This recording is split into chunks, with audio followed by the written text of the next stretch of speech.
अभिवादन स्वीकार कीजिए ब्रजेश मिश्रा का। और आप देखना शुरू कर चुके हैं द डिबेट। बहनों भाइयों, मंत्रिपरिषद का विस्तार और विस्तार के बाद विभागों का बंटवारा और बंटवारे के बाद बीजेपी में किसको क्या मिला, आखिर 7-8 दिन तक चली कवायद के बाद ये जो विभागों का बंटवारा हुआ है ये लोगों को हजम नहीं हो रहा है और इसको लेकर राजनीतिक गलियारों में तमाम चर्चाएं भी हैं। लोग इसके बारे में जानना, बात भी करना चाहते हैं कि 7 दिनों का मंथन ये बंटवारा है तो क्या अब इसी टीम के साथ और इन्हीं परिस्थितियों के साथ बीजेपी चुनाव में जाने वाली है। आज चर्चा इसी विषय की। बहनों भाइयों, भारतीय जनता पार्टी की उत्तर प्रदेश की सरकार में 1 हफ्ते का इंतजार कराने के बाद मंत्रियों को विभाग बांट दिए गए। कल रात जब विभाग बटे तो सिर्फ विभाग ही नहीं बटे, बहुत लोगों के सपने भी टूट गए। बहुत बड़ी बड़ी उम्मीदें लगाई गई थी, बड़े बड़े नेताओं के लिए बड़े बड़े विभागों की उम्मीदें थी कि इस नेता को पीडब्ल्यूडी मिलेगा, इनको पावर डिपार्टमेंट मिलेगा, इनको ये मिलेगा, इनको वो मिलेगा। बहुत सी चर्चाएं थी, लेकिन उन चर्चाओं के बीच जो विभाग बटे हैं वो कम महत्व वाले विभाग ही बटे हैं।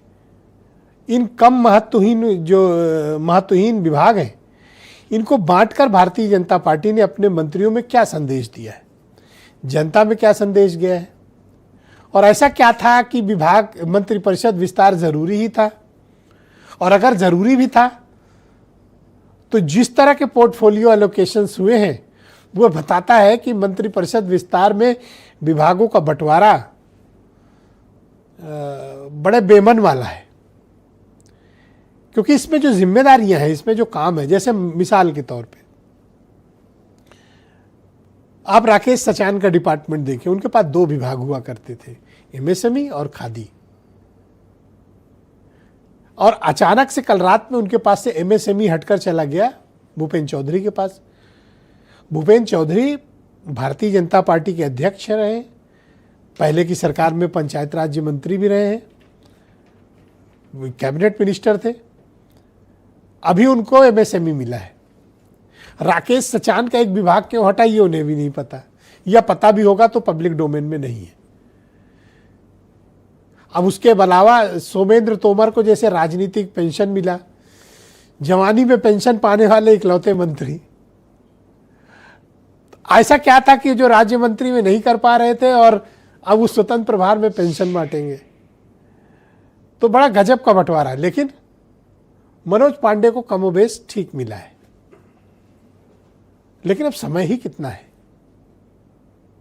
लेकिन बीजेपी के कोर लोगों को कमजोर विभाग मिले हैं, या ऐसे विभाग नहीं मिले हैं कि वो पब्लिक के बीच जाकर बहुत कुछ कर दिखाने या काम कर पाने की स्थिति में हो। अब जैसे एक सोमेंद्र तोमर का ही मैंने गिनाया, अजीत पाल के पास एफएसडीए आया है। अब उनके पास भी इस विभाग में मुझे जानने समझने के लिए बहुत कुछ नहीं है। तो लोग ये जानना चाहते हैं कि ये जो कवायद हुई, एक्सरसाइज हुई, सालों के इंतजार के बाद मंत्रिपरिषद विस्तार हुआ। हम रोज ये न्यूज़ सुनते थे कि आज मंत्रिपरिषद विस्तार है, अगले हफ्ते होगा, इसका नाम है, और जिसका नाम मीडिया ने चलाया वो तो नहीं बने। वो जरूर मीडिया को गालियां दे रहे हैं, लेकिन जिनको मिले हैं उनको ना मिलने के बराबर ही मिला है। तो ये बड़ा दिलचस्प टाइप का मंत्रिपरिषद विस्तार था, क्योंकि शुरुआत में लोग कह रहे थे लखनऊ और दिल्ली में कुछ असमंजस है, कुछ मतभेद है। लेकिन अगर इस सूची के लिए मतभेद था तो बहनों भाइयों, इससे ज़्यादा हास्यास्पद कुछ नहीं हो सकता। तो आप कुछ बयान सुने, फिर आज की डिबेट। कि नए जो भी मंत्री, चाहे स्वतंत्र प्रभार के हों, हमारे कैबिनेट के हों या राज्य मंत्री हों, जो भी विभाग जिन्हें मिले, विभागों को बहुत आगे ले जाने के लिए प्रदेश हित में बेहतरीन प्रदर्शन देने का काम करेंगे कि 27 में भी 17 से भी बेहतरीन प्रदर्शन भारतीय जनता पार्टी करने जा रही है।